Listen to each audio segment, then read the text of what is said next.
Hello guys, welcome back. Till the previous session, we discussed about functions and examples on various functions that we have, which covers abstract method, default methods, and as well as the static methods in functions. Today, we are going to discuss about a bifunctions. The difference between function and a bifunction is only the bifunction is going to accept two arguments. It's one or less, or more or less same as a bipredicate itself. Bipredicate and predicate are one and the same. Only the bipredicate will accept two arguments and a predicate will accept only one argument. Whereas here also the bifunction and a function are one and the same. The bifunction is going to accept a multiple two sets of arguments here in this bifunction. And the same abstract method that we have apply will be there on this bifunction, and then the default method that we have that is applicable on this bifunctions is and there is no static method for this bifunction. So let me create a simple example for this bifunction. So what I'm doing means bifunction of I'm passing two integers. Of course I am expecting integer as an outcome. B1 is equal to A comma B. These are the two values that I'm passing, A plus B.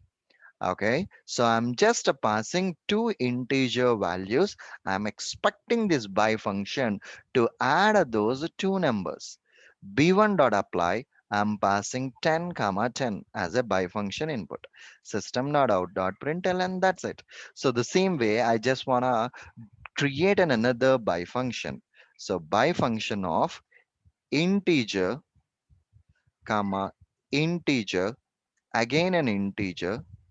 This time I want to perform a multiply operation on both these numbers.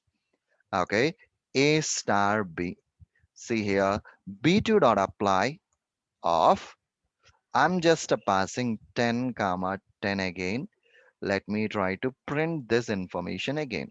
So when I run my script, the bifunction of these two different things are getting printed.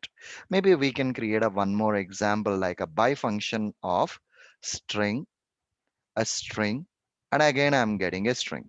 So here B3 is equal to maybe uh, S1 comma S2 are the two different strings that we are passing out over here, and then S1 plus S2. I just want to add those two strings. Okay.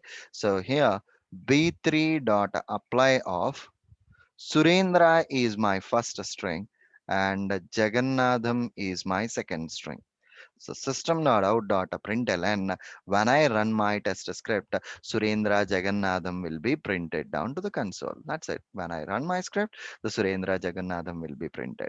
So this is the way how exactly we can use a bifunction functional interface with a couple of examples here. Cool. That's all I have. See you again in the next session. Thank you. Bye bye.